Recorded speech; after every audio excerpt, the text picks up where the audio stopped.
The wild animals are lion, tiger. The domestic animals are dog, cat, then bear.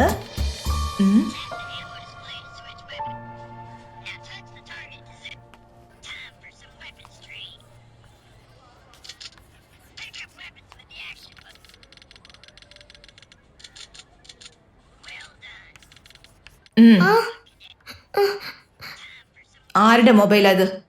എന്റെ ഫോണാണ് ma'am. Let's go to the principal room. Come come. So girls, as an air hostess, it's our responsibility to make the passengers to feel safe and secure. So how are you going to... Sorry, 1 minute. Hello? ഞാൻ മാതാ school പ്രിൻസിപ്പളാണ് സംസാരിക്കുന്നത് Mrs Maha. As per the rule of the school ഇങ്ങനെ cellphone കൊണ്ടുവരാൻ പാടില്ല എന്നുള്ള കാര്യം നിങ്ങൾക്ക് അറിയില്ലേ? സോറി സർ, അവള് ഞാനറിയാതെ എടുത്തോണ്ട് പോയതായിരിക്കും. It won't happen again. ഇനി ഇങ്ങനെ നടക്കാതെ ശ്രദ്ധിച്ചോളാം, കേട്ടല്ലോ? Sure. Okay sir, thank you. Good morning സാറേ. മോർണിംഗ്. ദാമു, പറയും മാഡം. ഈ ഫോൺ ഐശ്വര്യ ചോദിച്ചാൽ നിങ്ങൾ കൊടുക്കരുത്. അവളുടെ അമ്മയുടെ കയ്യിൽ മാത്രമേ കൊടുക്കാവൂ. മനസ്സിലായല്ലോ? ശരി, ആയിക്കോട്ടെ മാഡം. സാർ, മാർച്ച് മാസം 12-ാം തീയതി വീട്ടിന്റെ അടുത്തുള്ള പാർക്കിൽ കളിച്ചോണ്ടിരുന്ന മധു എന്ന 8 വയസ്സുള്ള കുട്ടിയെ കാണാനില്ലെന്നും പറഞ്ഞ് ആ കുട്ടിയുടെ അച്ഛൻ രാത്രി ഒരു 7 മണിക്ക് വന്ന് കംപ്ലൈന്റ് കൊടുത്തിരുന്നു സാർ. അന്വേഷിച്ചപ്പോ അവിടെ ഉണ്ടായിരുന്ന CCTV ഫുട്ടേജ് എല്ലാം തന്നെ നീക്കം ചെയ്യപ്പെട്ടിരുന്നു സാർ.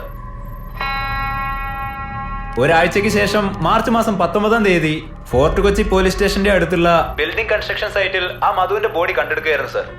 റേപ്പ് ആൻഡ് മർഡർ, അതിന്റെ FIR കോപ്പിയും ഓട്ടോപ്സി റിപ്പോർട്ടും കയ്യിലുണ്ട് സാർ. കിട്ടിയ എവിഡൻസ് എന്ന് പറയാവുന്നത് ആകെ ഒരു ലോലിപോപ്പ് മാത്രമേ ഉള്ളൂ. കുട്ടികൾ ആരെങ്കിലും കഴിച്ച് കളഞ്ഞതായിരിക്കും എന്ന് കരുതി ഞങ്ങളത് കാര്യമാക്കിയില്ല സാർ. അതിനുശേഷം കുറച്ചു ദിവസം കഴിഞ്ഞു വന്ന ഫോറൻസിക് റിപ്പോർട്ടിൽ ആ ലോലിപോപ്പിൽ ഹെറോയിൻ എന്ന മയക്കുമരുന്ന് ഉണ്ടായിരുന്നു എന്ന റിപ്പോർട്ട് വന്നിട്ടുണ്ട് സാർ. സോ മയക്കുമരുന്ന് കലർത്തിയ ചോക്ലേറ്റ് കൊടുത്തുകൊണ്ടാണ് കുട്ടികളെ തട്ടിക്കൊണ്ടു പോയിരിക്കുന്നത് സാർ. അലക്സ് സർ, ദേവിയുടെ കേസ് നിങ്ങളല്ലേ ഇൻവെസ്റ്റിഗേറ്റ് ചെയ്തത്? Yes sir. Anything unusual? ഒരു എവിഡൻസ് കിട്ടിയില്ല സർ. 10 വയസ്സിന് താഴെയുള്ള കുട്ടികളെ കണ്ടെത്തി അവരെ ഫോളോ ചെയ്ത് 2-3 ദിവസം അവന്റെ കസ്റ്റഡിയിൽ വെച്ച് ആ കുട്ടിയെ ടോർച്ചർ ചെയ്ത് വലിച്ചെറിഞ്ഞിരിക്കുന്നു സർ.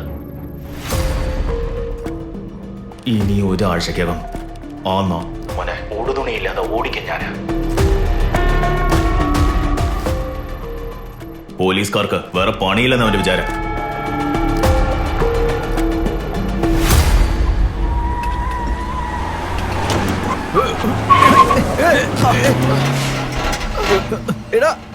എന്താടാ പറ്റിയോ?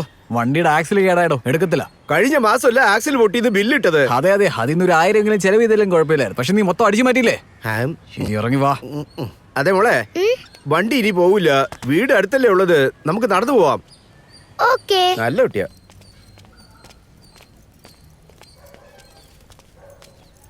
അതെ മോളെ, ആ ബാഗ് ഇങ്ങതാ, ഞാൻ എടുത്തോണ്ട് വരാം. ഒന്നും വേണ്ട. എന്നാ ശരി, ഞാൻ നിന്നെ എടുത്തോണ്ട് നടക്കട്ടെ? അങ്കിൾ, ഞാൻ ചെറിയ കുട്ടിയൊന്നല്ല, എനിക്ക് നന്നായിട്ട് നടക്കാൻ അറിയാം. എന്റെ സെൽഫോൺ ഇങ്ങത്താ. അത് നിന്റെ അമ്മ എടുത്തേ ഞാൻ കൊടുക്കൂ. വാ.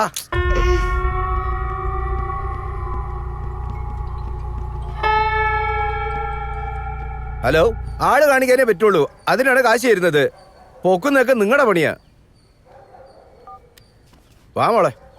അങ്കിൾ, ഞാൻ തന്നെ പോയിക്കോളാം. നോക്കി പോവോ? ശരി, ഓക്കെ, ചെല്ല്. അങ്കിൾ, എന്റെ ഫോൺ. എന്നാ വിളിച്ചോ.